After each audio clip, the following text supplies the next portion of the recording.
तो बैंक क्या चाहेगी कि आप ऐसा पैसा जमा करो जो मन तब लेके चल जाए? हाँ, बैंक क्या चाहती है कि उसके पास डिमांड डिपॉजिट खुले या आरडी खुले।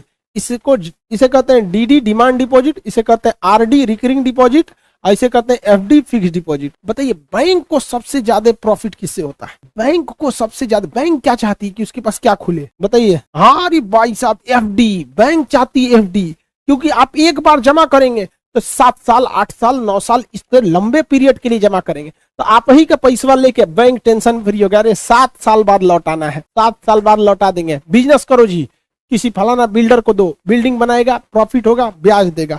ऐसे लो, उसको दूसरे को 10% पे ब्याज देगी और आपको 4% 5% लौटा देगी, 6%। समझ आ गया? पैसा आप ही का। तो बैंक को सबसे ज्यादा फायदा किस में होगा? एफडी पर। तो बैंक आपको भी सबसे ज्यादा ब्याज किस में देगी? एफडी पर ब्याज देती है। फिक्स डिपॉजिट पर अप्रॉक्स ये 6% का ब्याज दे देती है। एफडी पर कितना परसेंट का ब्याज दे देती है? 6% का क्या कर देती है? ब्याज दे देती है। कभी आगे पीछे घट जाता है, कहती है फायदा हो रहा है दो उसको भी। लेकिन रिकरिंग डिपॉजिट में उतना फायदा नहीं होता है कि पैसा एक के बार नहीं आ रहा है, खुचुर खुचुर खुचुर खुचुर आ रहा है। लेकिन बैंक को पता है कि खुचुर खुचुर आ रहा है तो ये लंबे टाइम तक आएगा। इसमें भी ब्याज देती है, इसमें 4 से 5% का ब्याज देती है। कितना परसेंट का? 4 से 5% का ब्याज। सबसे कम प्रॉफिट किसमें? Demand deposit. ससुर आज 1 करोड़ जमा किया है, परसों 1 करोड़ लेके चल जाएगा। 10 करोड़ डाला है, घसका देगा 2 करोड़। अरे इसमें सबसे कम ब्याज देता है। कितना परसेंट देता है? 4%। 3 से 4%, ये आगे पीछे 1-8% घटते बढ़ते रहते। समझ आ गया? आगे बढ़े। Sir SIP. अरे यार एसआईपी काहे लिए पढ़ रहा है तुम? यहाँ ध्यान से पढ़ो। अब यहाँ ध्यान दो, डिमांड डिपॉजिट भी 2 तरह का। डिमांड डिपॉजिट भी कितने तरह का? 2 तरह का होता है। एक होता है सेविंग अकाउंट, इसे कहते हैं बचत खाता, और एक होता है करेंट अकाउंट, इसे कहते हैं चालू खाता। बचत अकाउंट, बचत खाता जो होता है ये छोटे मोटे पैसे के लिए होता है। 1 लाख 2 लाख 5 लाख 10 लाख तक के लिए क्या होता है? सेविंग अकाउंट होता है। इसमें एक इंसान कहीं से थोड़ा बड़ा पैसा कमाया तो इसमें डाल देता है, ये सेविंग अकाउंट होता है। इसमें 3 से 4% का आपको ब्याज मिलता है। और करेंट अकाउंट ये बिजनेस के लिए होता है, व्यापार के लिए। किसके लिए होता है? व्यापार के लिए, बिजनेस के लिए होता है। जितना मन पैसा डालिए कोई लिमिट नहीं है, जितना पैसा निकालिए कोई लिमिट नहीं है।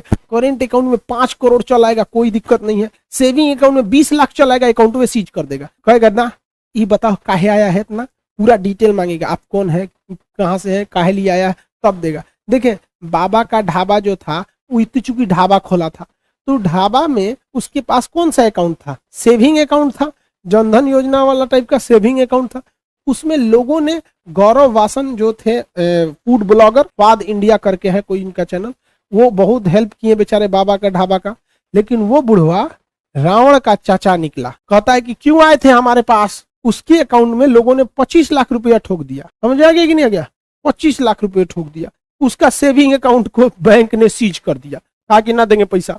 वो बुढ़वा भड़क गया, कहा कि गौरव पैसा लूट लिया। अरे यार गौरव ने तुमको सुअर से राजा बना दिया, तुम नहीं तो वहीं बैठ के बीड़ी पी रहे होते। लेकिन नहीं, भलाई का जमाना, दांते काट लेना चाहिए ससुराल। समझ आ गया कि नहीं आएगा? आगे बढ़े, ध्यान से देखिए। तो सेविंग अकाउंट जो है उसमें 4 से 5% होता है। इसमें पैसे के ट्रांजेक्शन पे बड़ा रोक टोक होता है। लेकिन करेंट अकाउंट में कोई रोक टोक नहीं होता है, जितना मन आएगा जितना मन निकालेंगे।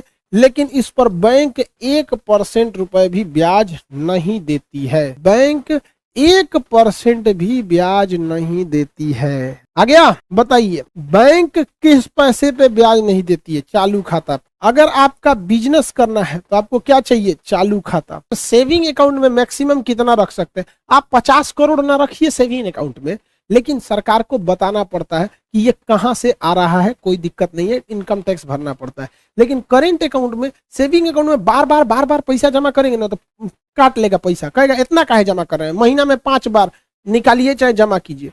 अभी बताइए ज्यादा पैसा जमा करेंगे तो ज्यादा बार ले जाना पड़ेगा, तो पैसे बार बार काटेगा आप। जबकि सेव करेंट में ऐसा कुछ नहीं, डेली जमा करिए, डेली धड़ाधड़ डेली जमा। हम लोग सैटरडे संडे छोड़ के डेली जमा कर देते। कोचिंग में पैसा आया बैंक में, कोचिंग में आया बैंक। समझ में आ गया कि नहीं आ गया? उसका पैसा नहीं कटता है।